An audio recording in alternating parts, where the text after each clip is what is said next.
This is Rock That Doesn't Roll, the story of Christian music. I'm Andrew Gill, a music journalist who grew up listening to Christian rock. My co-host is Leah Payne, author of God Gave Rock and Roll to You, a history of contemporary Christian music. Today we are bringing you an episode of the Sam Sanders Show. Sam Sanders is one of Leah's favorites. I did not realize this until last year, but Leah is a big fan of Sam Sanders. And I've been a fan of his as well for quite some time. He started out as an NPR politics reporter. That's where I first encountered his work. He was on the campaign trail in 2016.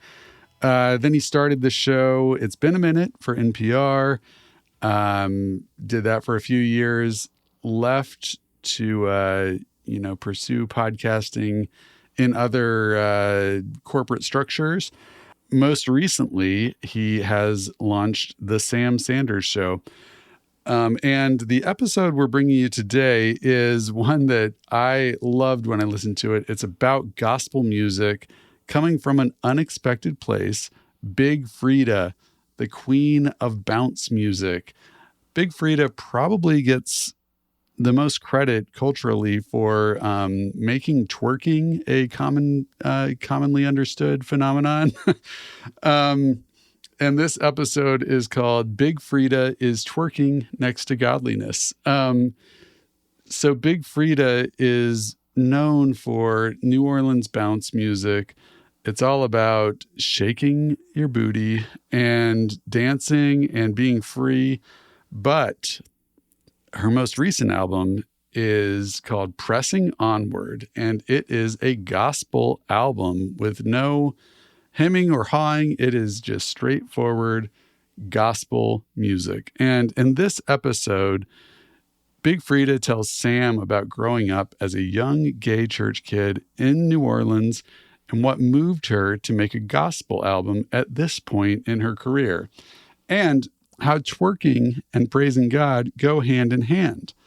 Plus, she breaks down her iconic feature on Beyoncé's 2016 hit single, Formation. And, listening to this, I really loved how Sam was comparing his own experience growing up in the church as a young gay kid and comparing the experience that Sam had with the experience that Freedia had. It's really open, honest, vulnerable conversation. That's what I love about Sam Sanders' work. So I hope that you enjoy this episode. While I've got you here, though, Rock That Doesn't Roll listeners, just want to give you a quick update on our efforts to launch season 4. We are still kind of formulating what we're going to do next. Hopefully in the next few months, we'll be relaunching, starting up with regular episodes again. If you would like to offer any suggestions or ideas or insights into what you want out of this show, please send us an email, rtdrpod@gmail.com. There's links for ways to get in touch in the show notes of this episode as well. Feel free, reach out, let us know what you would like to hear. I know a number of people couldn't keep up with all the episodes in season 3. We did 22 episodes in a row, coming out weekly. Maybe season 4 will come out every other week. That's the kind of stuff I would love to hear from you. So get in touch. Let me know what you're interested in. Rock that doesn't roll. This show is supported by Blue Land. Each year, Americans throw away 25% more trash from Thanksgiving to New Year's. This year, let's turn our New Year's resolutions into actions that make a difference by reducing single-use plastics. Blue Land makes that easy. Blue Land believes that hardworking, clean products can be the norm, not the exception. From cleaning sprays and toilet bowl cleaner to dishwasher and laundry detergent tablets, Blue Land's 100% microplastic-free, EPA Safer Choice certified formulas are safe to use around family, pets, and plants. You'll love not having to choose between the safe option and what actually gets your house clean. Blueland products are independently tested to perform alongside major brands, and the formulas are free from dyes, parabens, and harsh chemicals. Plus, Blueland is a certified B Corp and certified cruelty-free by Leaping Bunny. Their formulas are EPA's Safer Choice certified, and many have received the Gold Material Health Certificate from Cradle to Cradle. And right now, Blueland has a special offer for listeners. Get 15% off your first order by going to blueland.com/PRX. You don't want to miss this. Blueland.com/PRX for 15% off. That's Blueland.com/PRX to get 15% off. Every idea starts with a problem. Warby Parker's was simple. Glasses are too expensive. So they set out to change that.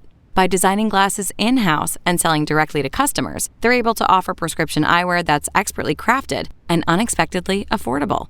Warby Parker glasses are made from premium materials like impact-resistant polycarbonate and custom acetate. And they start at just $95, including prescription lenses. Get glasses made from the good stuff. Stop by a Warby Parker store near you. This show is supported by Odoo. When you buy business software from lots of vendors, the costs add up and it gets complicated and confusing. Odoo solves this. It's a single company that sells a suite of enterprise apps that handles everything from accounting to inventory to sales.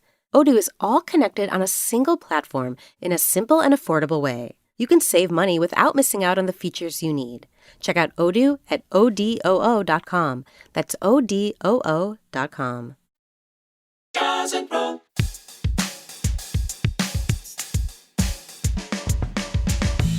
Hey y'all, Sam Sanders here. Thank you so much for checking out my show. I'm going to talk about music this episode with Big Freedia, the queen of New Orleans bounce, one of my favorite musical genres.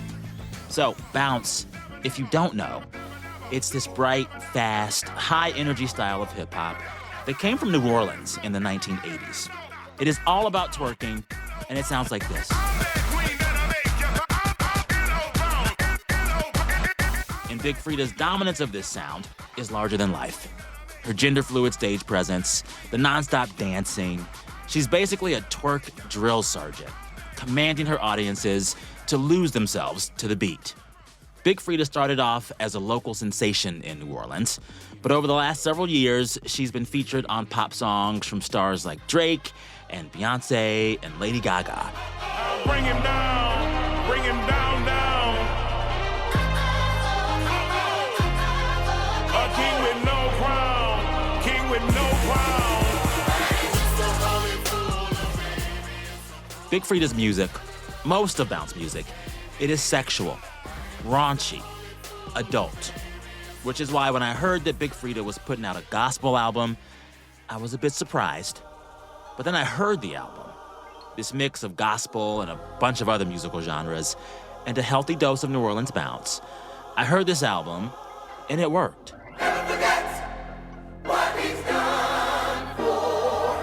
Never ever forget. Never ever.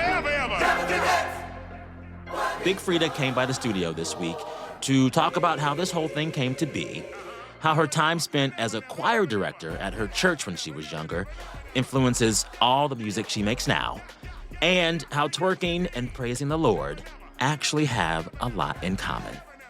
All right, I think you will love this chat. You may even be dancing by the end of it. Enjoy. Big Freedia, thank you for being here. Oh, no problem. Thanks for having me. It's an honor having you. I've been playing your album all week, and it gets you moving. Yes, it does. Every single track. Yes, it does. I want to talk about a few of the songs, but I got to ask you first what a Big Freedia revival would look like. Because the opening track of this album, it is called Revival. And at one point you say, welcome to the Big Freedia revival. Yeah, Big Freedia revival is, everybody's welcome. Okay. All walks of life. Black, white, straight, gay, children to grandmothers to grandfathers, you name it. And this revival is a place where everybody can rejoice and feel safe and be a safe haven, and also, not be judged about who they are or who they love, and still be able to love God. Okay. I was like playing out the hypothetical because in my youth as a church kid, I went to so many revivals. So many Yes. in Texas. And I'm like, all right, if Big Freedia had unlimited budget for like a tent revival, what does it look like? Yeah. What's in there? Tell me. We jamming. It's a Okay. jam session. Yeah. We Yeah. have the choir, we have Yeah. the band. Yeah. We have, special guest singers, Okay. and we are tearing the house down. The All right. tent might need to be blowed off, Can we have an open bar at your revival? Why not? Listen, Christ's first miracle Yes, was indeed. turning water into wine. Yes, it was. Y'all even sing about wine on the album, right? There's one track where you're talking about, dancing, praising, and drinking some wine. Oh, yeah. I like it. So I want you to tell me, I think my first and biggest question for you, I've been a fan of your music for a very long time, and I associate your music with a lot of fun, a lot of twerking, popping, and locking, and it's sensual music. Yes. It is music about the body and sensuality. That means that's the culture of New Orleans. Yeah, Yes. yeah. And so I know myself growing up as a church kid, there was a strict dividing line Yeah. between music that was about the sensual and music about the spiritual. Yeah. And we actually weren't supposed to listen to the secular sensual stuff. Yeah. It was an only gospel household and upbringing. Yeah. I'm guessing there might have been the same divide in your upbringing. Oh, yeah, most definitely. Most definitely. What made you feel comfortable with or get to the place where you were okay with making an album like this one that is gospel, but still full of a lot of the Big Freedia. which is about, Well, I brought Big Freedia to gospel. Back then it was Lil Freddie, it to gospel. And so, still being, who I am and wanting to remain who I am, this record was really important for me to bring Big Freedia to the gospel because I wanted to spread the message. And God wanted to put this on my heart to spread the message and to give people what he said. And What did he say? What's the message? The message is right now, we need to bring happiness, hope, a little bit of joy into people's lives. The state of the world that we're living in right now, everything is chaotic. And this record will allow people to connect back with God. It would allow every person out there to be able to get a connection back with God, no matter who you are, no matter what walk of life, your background. I made this record for everybody. I didn't make this record for one particular individual, but, most importantly, I made it for myself, and right now, I need this album. It's called Pressing Onward, to keep pressing onward, to keep on, taking every day by day, and step by step and doing what I need to do to survive. And what are you celebrating right now? That's what life is about. What are you celebrating even in the times that we're living in? Yeah. When you went to your team or told folks around you, I think I want to make a gospel album, what'd they say? They were excited. Yeah. Just like me. Yeah. I actually did a writing camp, and I did 50 songs in 5 days at Joshua Tree. And Really? Yes. That is my favorite place.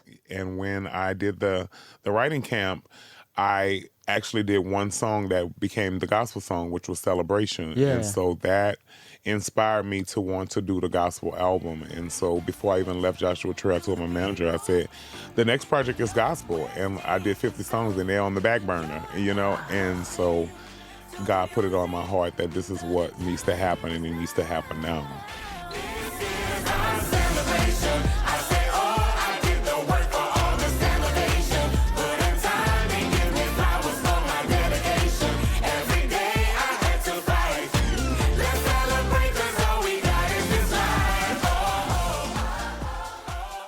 We're having this conversation, talking about your gospel album. I know our listeners will love it, but I think about the folks I went to church with growing up. Some of them might say, Big Freedia can't do a gospel album. Why not? That's not how it should sound. Who are you to judge what I'm supposed to do? There you go. God loves us all, no matter who we are, no matter who we love. And I'm not going to let anybody tell me that I can't praise God. Did anyone tell you that in the midst of making this album? No, not at all.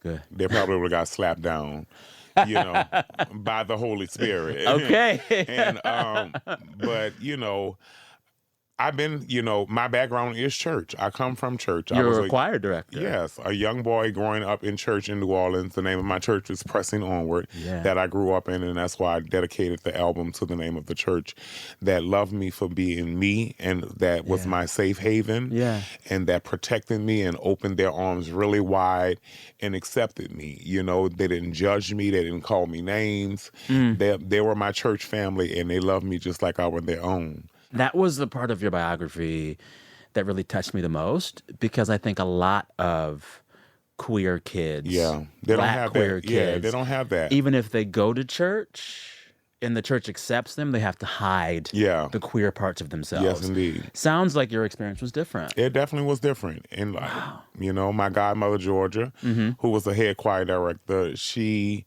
protected all the kids, no matter who we were. Describe her to me. I mean, Georgia, sweetheart like no other. I actually stayed with Georgia, for many, many years. Yeah. She was a pharmacist. And me and her still connected. And we're still, that's my godmother. So she's all a part of this project. She was there when I recorded, the album for a certain portion of it. And we talked about it, and we always talk, every week. And Georgia's a big influence in my life, and she taught me all about God and about gospel music. Yeah. Tell me, so young Big Freedia becomes a choir director in the church. Yeah. What kind of choir director were you? There's so many kinds of choir directors. Yeah. Were you dramatic? Were you restrained? Well, I was, in my developing stage of becoming a choir director. Yeah. So I was, one of the youth adults becoming a choir director. And so I had kind of range to do, young people stuff, lots of dance moves, lots of energy, and I will take it very seriously. So when I'm in front of the choir, that they can take me seriously, and all the other children will be like, yes, don't mess with him. Yeah, he held it down. He made us sing down. I love it. And so I even became the choir director at my high school. Really? Yeah. I even went and taught the choir after I graduated. So I love that. And I sung with, the New Orleans Gospel Soul Children, which is a very famous choir in New Orleans. I sung with the Gospel Music Workshop of America. Wait, really? Yeah, and we traveled. GMWA? Yeah. I grew up listening to GMWA. I went to all the I conferences. probably listened to you on one of those albums. I went to all the conferences. Every year my church would send us. People don't know what this is like Yeah. if you don't know the Black Church. Well, Gospel Music Workshop of America. It is a gospel convention. It's a convening of really great gospel singers from all over the country. All over the world. And they do a choir while they're there. Yeah. But y'all only have a few days to practice, right? Well, yeah. So you had all these different divisions. You had all kind of organists, piano players, choir directors, singers, all at these conferences, and we will go and tear down. When Gospel Soul Children would go, we would go and shut the house down. Yeah. People don't realize it's just hundreds, thousands of people who all can sing. Yeah. Who all all church, can play. all church folks. Come on. Yes. My mother was our church organist. Yeah. So I grew up in that milieu, and I miss it. What was your favorite song to direct as a choir director? Oh, my favorite song to direct, Come Thou Almighty King. Okay. Yes. I want to see how you directed it. Well, I have some stuff that I've directed recently at Jazz Fest. I directed the choir that I grew up with, the Gospel Soul Children. Really? Yeah, and so you will be able to see, me in my rare form. I love that. I was reading that a lot of the choir for this new gospel album, Pressing Onward, these are folks that you've known from singing for years from New Orleans. Who's in the choir? Talk about that. I mean, all NOLA babies, who comes from choir, who moms were in choirs. And so a lot of them I sung with their parents. And so, and we were in the Gospel Soul Children together, and they knew me as a choir director. So it was very easy to be able to, acquire the people that I needed. And I wanted all of my people at home to make this record with me. And so it was important that I get the New Orleans choir and the voices that I needed. Yeah. What song on the album is your favorite? Oh my God, it's so hard to choose. Because I actually did over 40-something songs. And so we had to bring it down to 14. I mean, all of them are bangers. They really are. Highway to Heaven, that's like a Club Freedia banger, but it's a gospel song, you know. Yeah. All I Need Is God, you know. There's so many different ones. Rain really touches and puts me in my spirit. Where there are 2 or 3 gathered in the midst, the Lord will There be you in go. the spirit of it, you know. So this whole album is important for me because it's my healing as well. What are you healing from? I'm healing from losing my partner of 20 years. What was his name? Devin. Yeah. I'm sorry for your loss. Thank you. And Was so, he involved with your music? Yeah, all the time. He would inspire me, you know, he would listen to it, he would give me feedback. Yeah. You know, he would also help me write if I needed, you know, help in writing. He was everything that I needed, you know.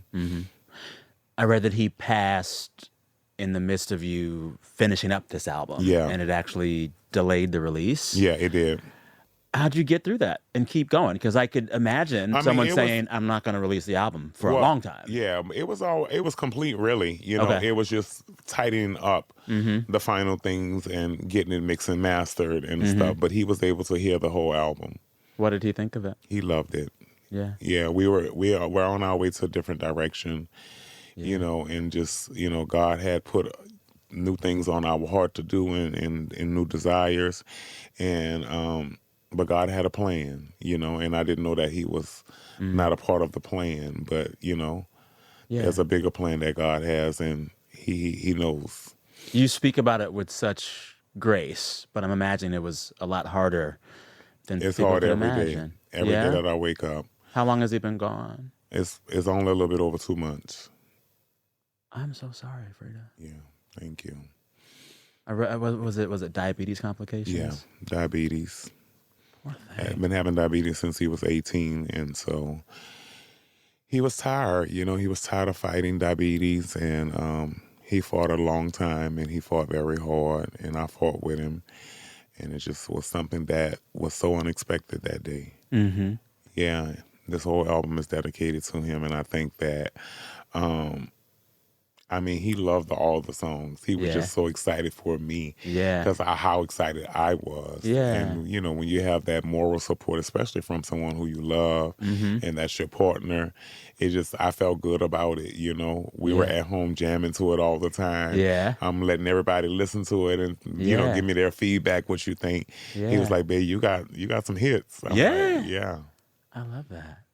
What do you think he'd be saying, thinking, reacting? He's just watching you right now, putting this album Telling me out. he's proud.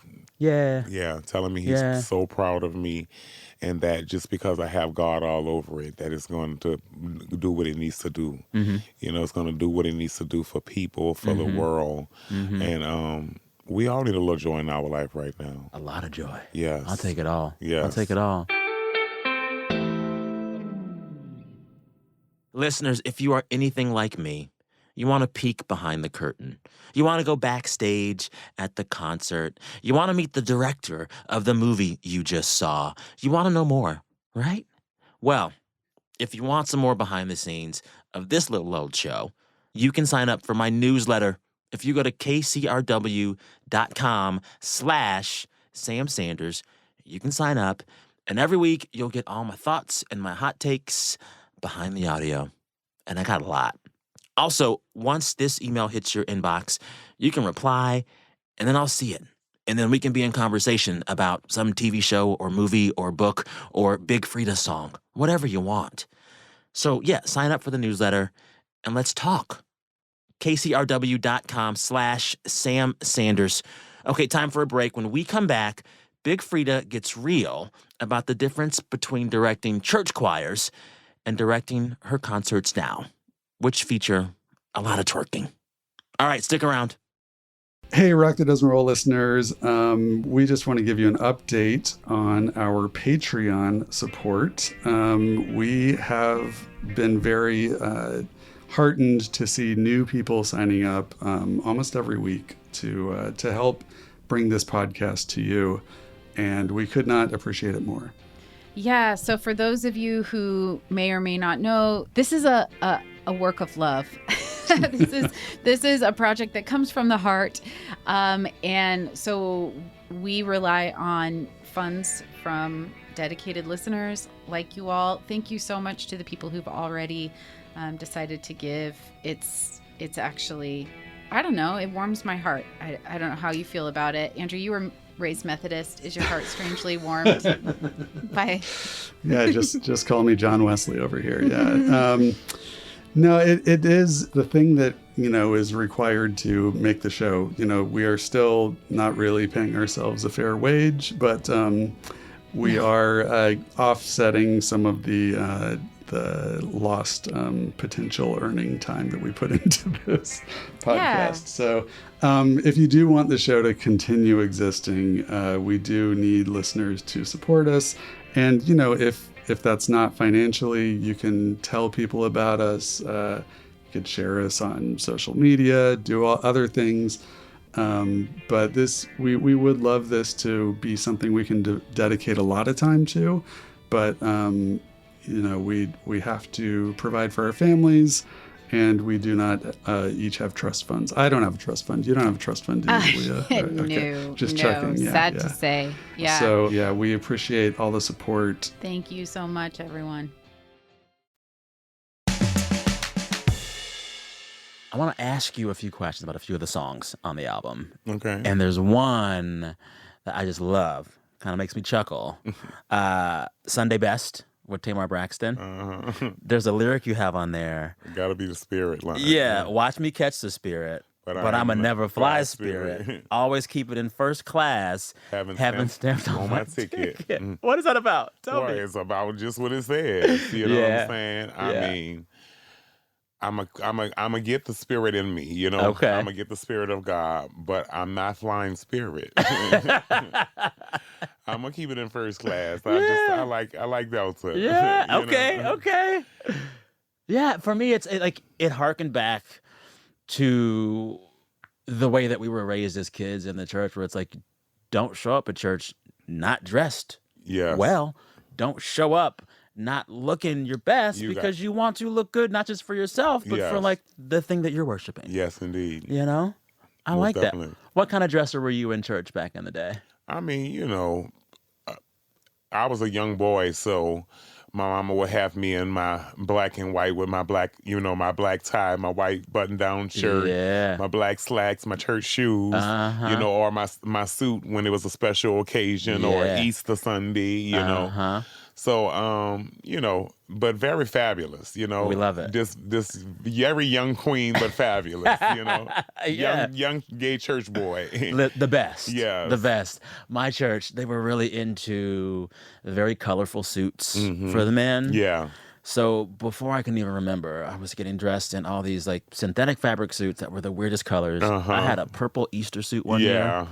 I had a burnt orange suit one year. The colors, bro. Yeah, it's definitely the colors. And the shoes that were so pointed. My dad called them roach killers. Roach Stomp a roach in the corner with it. Yes, indeed.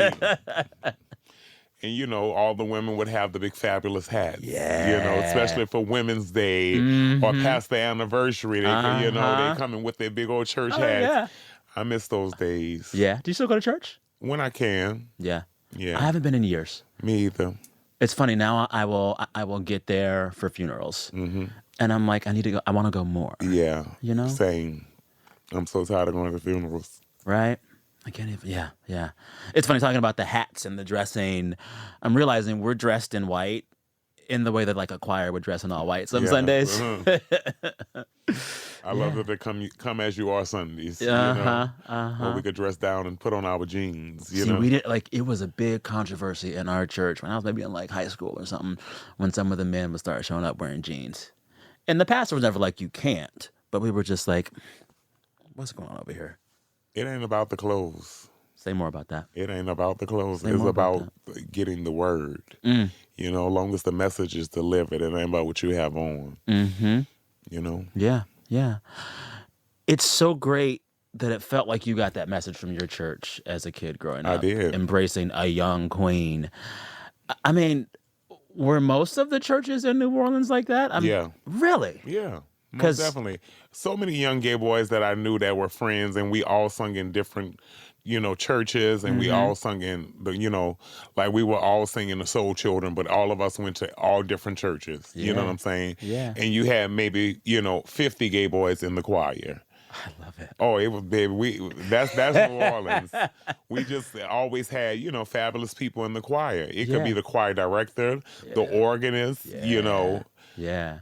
I mean, I grew up in Texas, a lot more conservative religiously, and there are large parts of the country where you associate the church with not being very into queerness. Mm-hmm. What do you think it is about where you were or New Orleans or whatever that made the churches you were in so queer affirming? Well, I just think it was the people that set the foundation before me. Yeah. You know what I'm saying? Yeah. That allowed this to be a thing in New Orleans, you know what I'm saying? All of the greats, the Raymond Miles, the people who already, held it down for New Orleans, Yeah.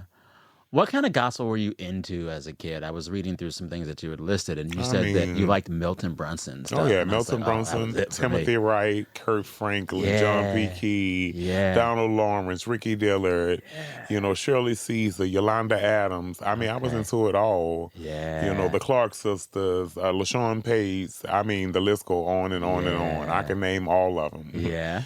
Which one was your favorite? Oh, my God. I mean, there were so many that was my favorite. The Gospel Soul Children. That's a choir that I sung with, and they made many albums. Yeah. And I mean, Ricky Dillard, come on, Timothy Wright, John P. Key, all of them, Kurt Franklin. Yeah. They all made great gospel songs, especially back then.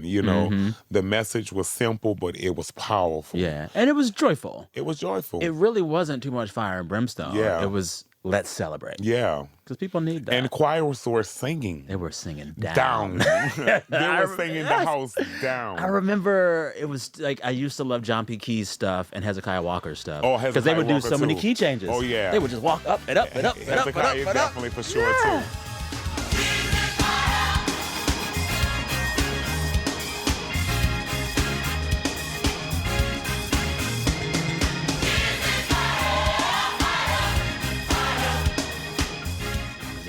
You had your certain gospel, makers who will make certain songs that you will go to when you wanted to go to that moment. You know what I'm saying? I love anything with choir with 3 parts. Okay. Where they have 3 different things going on at the same time. And then they all come back together. I used to love to direct stuff like that. I'm sure because you get to do the boom, bop, bop, boom. You really Were get you to a show pointer? Yeah.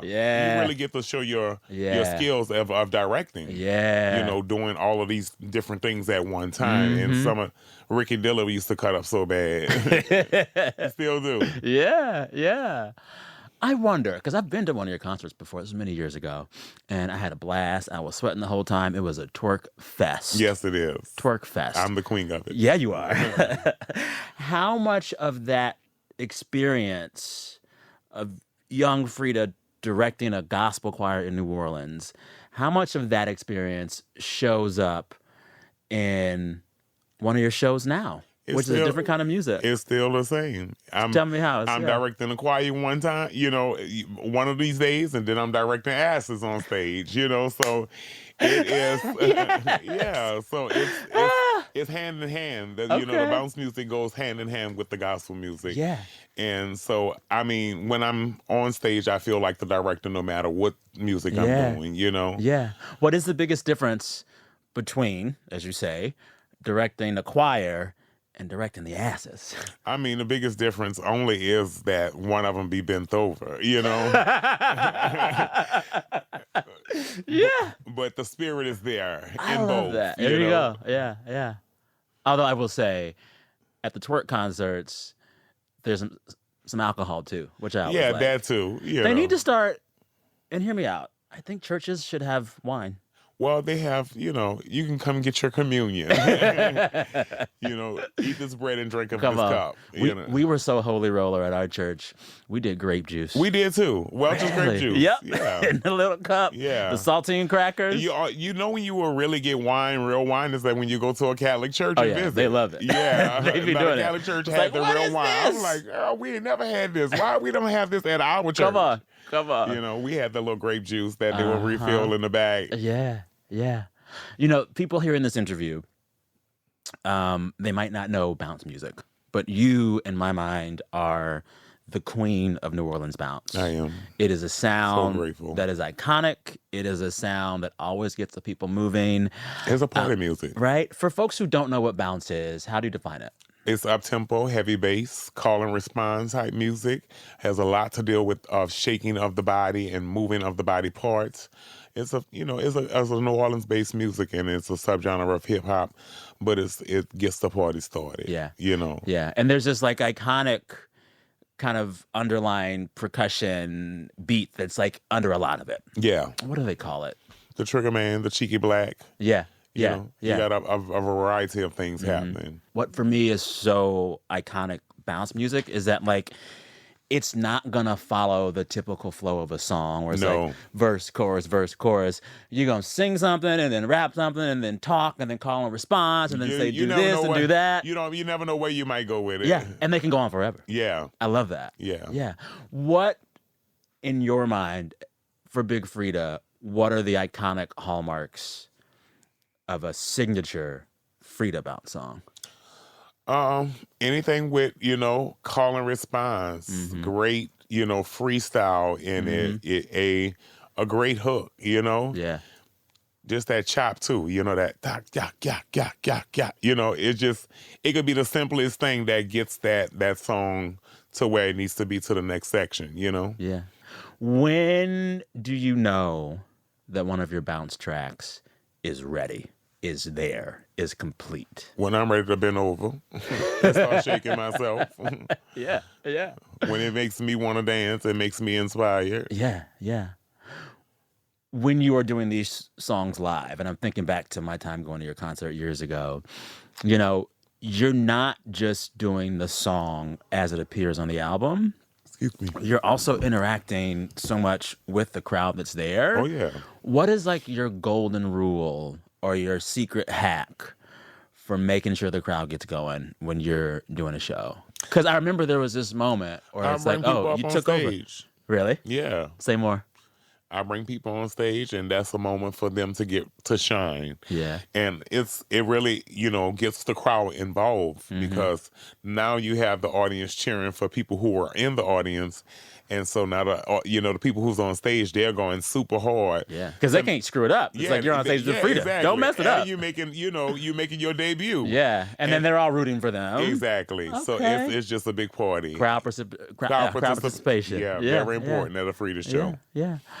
What do you look for in a person you bring on stage at a Freedia show? So I'm looking to see who's already been dancing throughout the whole song, throughout the whole concert, but who's most hyped to want to come up there. Yeah. Because you got to have some, Yeah. You got to have it in there. Yeah. You got to just have courage to get up on stage and dance in front of all of these strangers. You know what I'm saying? So when people get up there, that just inspires me like, all right, I know they're going to bring it. You know what I'm saying? You better bring it or they're going to laugh you down. Have you ever sent someone off stage? Oh, many a times. Really? Yeah. How does that go? Well, it depends on what happens on stage. Like, I don't allow people to touch people inappropriately or dance on other people if it's your, moment. It just depends on my mode and what's going on stage, but I'm protecting and watching everybody on stage. Yeah, just like I just did a festival and this crazy queen came flipped over the barricade and fell on the ground and then tried to run on stage and start shaking while I was doing a gospel song. And I'm like, girl, this is the wrong time. And I gave her the brick wall, back up. Honey. Yeah. This is not the moment. You have to manage a lot. Yeah, when but you're I'm on watching stage. everything. I'm security. Really? I'm the manager. I'm the artist. I can do it all at one time, honey. Trust me. Yeah, because your shows, the energy is so high. There's so many things going on. It is. And you're the ringleader too. Yeah, and I got to protect my people. I got to protect the fans, us on stage. Yeah. I just got to make sure that everything goes smoothly. Because when you come to a Freedia show, you want to lay your hair down and have a good time. And I don't like drama. I love that. Will the gospel shows be the same energy? Oh, most definitely. Yeah. Most definitely. Yeah. If I can do it for the bounce shows, I damn sure can do it for God. Come on. What song from the gospel album is Big Freedia most excited to do live? Oh my God! Right now, it's most excited to do live. I mean, Holy Shuffle. I was hoping you'd say that because I need someone to teach me the dance. Yeah, Holy Shuffle, Celebration. Yeah. I'm excited about all of them because performing them live just takes it to a whole nother level. Yeah. You know, you're able to really get into it and express it. Yeah.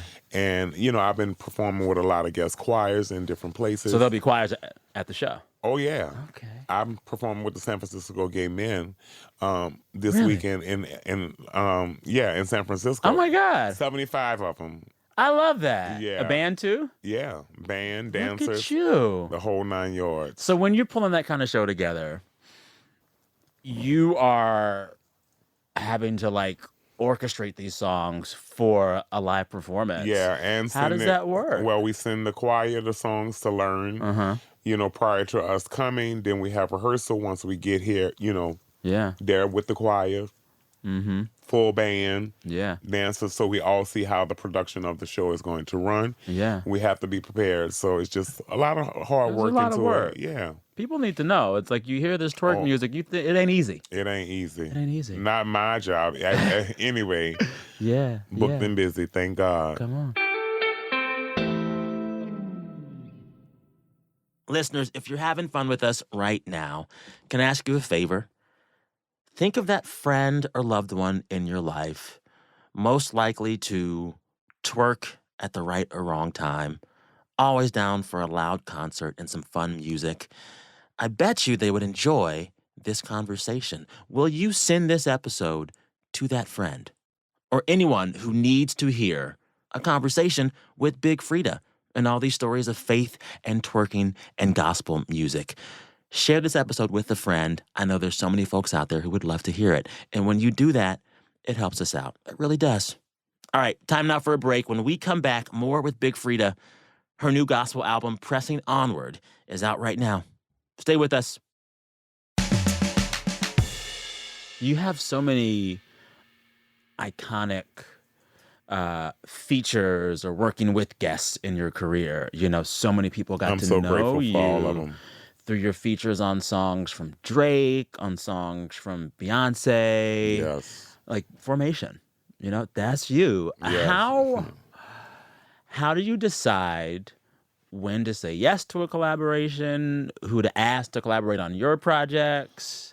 Because I can see you being in high demand. Well, yeah, it's never, you know, a wrong thing to want to be on anybody's song. You know what I'm saying? And so anybody that comes to me and really want to collaborate, I'm very open, you know, depending on if the schedule allows or the time or the messaging behind the song. I'm usually working with everybody, you know, every genre of music, all kind of artists. Yeah. I'm just that, you know, open, you know. I think of you on that Beyoncé song, Formation. It was such a big deal, and I felt like I knew you forever, but after that, it seemed like it was a big glow up. Did you expect that? I did not. Really? I did not, no. Why not? Well, I didn't expect to do the song with Beyoncé, first of all. That part. You know, and then when it did finally happen, you know, things just went haywire, you know? Yeah. How does it work? Do they come to you and say, we want you to just freestyle for a little bit, or we got these lines for you, Well, or she let's called and collab? she called and said that she wanted me to... She called you? Yeah, and do something on her project. And she sent me a little clip of the track. And so I made my DJ loop the track for like 2 minutes. And then she said, I just want you to talk that New Orleans shit. That's what she said? Yeah, and I went and talked that New Orleans shit. Yeah. I did not come to play, I came to slay. Okay. And so I just went riffing in a booth, and I didn't know if they were going to use it or not. I just said all kind of stuff, you know. Yeah. How many takes did you give them? Oh, probably like 2 or 3. Okay. And where they had a variety of different things that they could choose and, you know, pick from. And Yeah. When did you find out that they used it? I was at a parade in New Orleans walking up the street, and everybody said, I just heard you on the Beyoncé track. And I'm like, oh my God, I haven't heard myself on there. Wait, they didn't tell you before. They just put it out. Yeah. Okay, that's Beyoncé. She don't tell nobody when she's putting out Beyoncé. Yeah. She's B. You know what I'm saying? Yeah. So I was shocked just as well walking at the parade, me and my manager. And he like, I can't believe it. I say, me either. And so we runs back to the car Yeah. and go listen to the song. And it made my night. It was the night of Endymion in New Orleans, one of the biggest parades, like the Saturday before Fat Tuesday. And baby, we were super excited. Yeah. Take me back to that moment in the car when you first hear it. You're on a Beyonce track. I'm like screaming. What are those first emotions? I'm like, I passed out and died in the car and came back to life. I told my manager, Reed, I said, Reed, I cannot believe this. I was at the parade just all night, Yeah. you know? Yeah. And people saying, oh, I heard you on the Beyonce. I'm like, girl, this is going crazy. And so it was bananas for me. Yeah. I couldn't walk nowhere without everybody saying, oh my God, that's the person on Beyonce, Yeah. you know? Good for you. But then there was also the Drake collaboration, which blew up as well. Lady Gaga. I mean, I've done stuff with all kind of people. Yeah. So grateful. What do you think draws them all to you? The big stars want to work with you. The big. Yeah. the big in Freedia, you know. It's the voice though. You know, God bless me with a very unique voice and sound. Yeah. And I'm grateful for all the people that I've collaborated with. Well, it's forceful. Even here during the mic check, I was like, that's the best mic check we had in this studio. Listen. You were good on that mic check. People say I have, the voice of God. So Yeah. I'm using my voice as my platform to be able to spread messaging and good music to people and bring a little joy and hope into their lives. When did you know you had the voice? I knew I had the voice as a young kid because once I joined the choir, they was like, oh my God, and then when I was going to high school, I used to be hitting notes all in the hallways, like just singing through the hallways? Yeah, everybody knew who I was in school. That was my thing. They used to call me choir boy or choir girl. Okay. And so I would hit the high notes in the clubs and I would hit the high notes at church. And, I would be on Jackson on Josephine going around the corner to Jackson to my aunt's house, and I would hit a note around the corner to let her know I was on my way, and she would hear me and say, boy, I heard your ass way around the corner. And so that was my signature thing in the neighborhood. Yeah. Getting on people's nerve at school, that was my signature thing. I would be chuckling through the halls. Yes. It was just my little calling where I would just hit a high note, like a soprano high note. Just like, Yes. And with a lot of vibrato, and they used to just break everybody up. They'd be like, Lord, in the club, it'll be over any track I can do it. And I knew the right moments to do it. When the beat drops out, you just like, pow. It would be that moment where it would go with the song. You know what I'm saying? What were you in the choir? Because I could hear you, like you're obviously playing soprano. I could also hear bass too. You can do it all. I was a tenor, You're right. Okay, you have range. Being a choir director, I had to do all the parts. You know what I'm saying? And so it's hard for me to do all the parts now, but because of just over time and age and stuff like that. But I was the first tenor. Yeah, first tenor. It's funny sitting here talking to you about how joyful gospel music is, how much fun gospel choirs are, and how much they always make everyone feel better. Why isn't there just like more gospel choir stuff in pop music, on the radio, around? Like you're making this gospel album. It's actually happening. Where? At a lot of places. Yeah. Fantasia's just coming out with her gospel album. All right. A lot of different artists have been using choirs since they've seen me using choirs, or they're bringing a choir on stage and incorporating choirs. I think that a lot of artists see that without God, we can't do any of this. Yeah. And without joy, what's the point? Exactly. And so a lot of them are incorporating a little bit of that church and a little bit of that gospel in there. It does something for the room. It does something for the track, and it just makes things so much better. Yeah. Well, and something about a choir singing is inviting you to participate. Bringing people together through unity and music. Yeah. And they're giving you permission to sing with them. Yes. It's not just one person singing at you. It's a whole choir. And you can join in. Yes. You got a real big mass choir. Yeah. It's a great feeling. Yeah. On your collaboration wish list, Big Freedia, who's still on there? Patti LaBelle, Dionne Warwick, Stephanie Mills, Gladys Knight, all of the greats, Yeah. I need you and Patti to happen ASAP. Yes. She's Jasmine my favorite. Sullivan, Fantasia. There's so many people that I want to still work with. Elton John. Wait, stop. Yeah. I can see that already. You and yeah. Elton. That would be hot. Are you listening, Elton? Come find Big Freedia. Lil Freddie, what would he make of Big Freedia now, making this gospel album, collaborating with the likes of Drake and Beyonce? I think Lil Freddie will be so excited, like, oh my God. Would he have ever expected it? Probably not. Probably not. Yeah. What would you most want to say to little Freddie back then with the wisdom you have now? Keep dreaming big, you know. Yeah. Keep dreaming big and reach beyond the stars, you know. Yeah. We're trying to get to the next galaxy. The next galaxy. Yes. What is in Big Freedia's next galaxy? I mean, just that, going to the next place. Yeah. You know, and keep on elevating to the next place, taking the next step, going to the next level, you know, whatever it takes, all of the same things that makes us want to keep on elevating the music and the message in the music, you know, because it's all about the message. Yeah. So much of your personal story involves getting over tragedy. You know, you mentioned your partner dying in the making of this album. Your brother was shot and killed. My mom. Your mother has passed. My uncle, my father. Yeah. I've lost a lot. I talk a lot with folks about how they get through grief and the rules of the road for doing it. What is Big Freedia's number one tactic, practice, tip for just getting through that kind of stuff? Prayer. Prayer changes things. Yeah. Prayer gives you hope. They say that size, you know, faith is the size of a mustard seed, and it can move mountains. Yeah. And you have to have faith. You have to believe.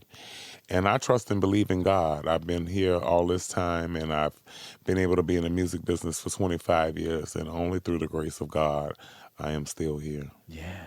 When I pray, I go to a different space in my head, and I'm very grateful just to even open my eyes, you know. And so when I pray, and I give God the glory and the praise, and I thank him for the things he's doing and continuing to do in my life.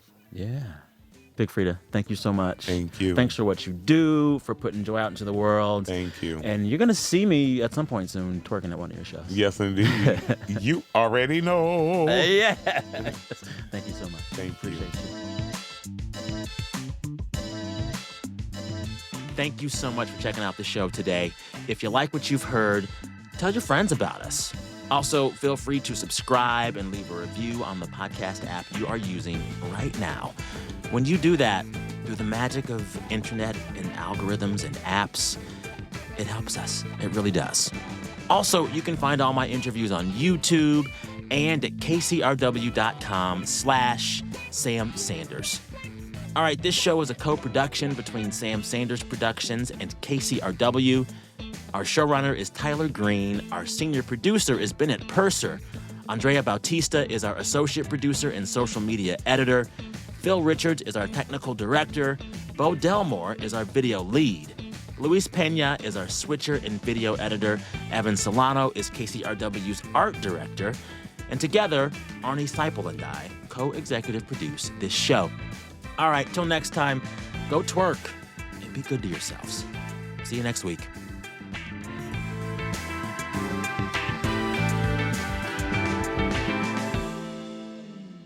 Thanks so much for listening to this entire episode all the way to the end. Give yourself a pat on the back. And if you enjoy the show this much, consider becoming a Patreon member at patreon.com/RTDR. Thanks so much.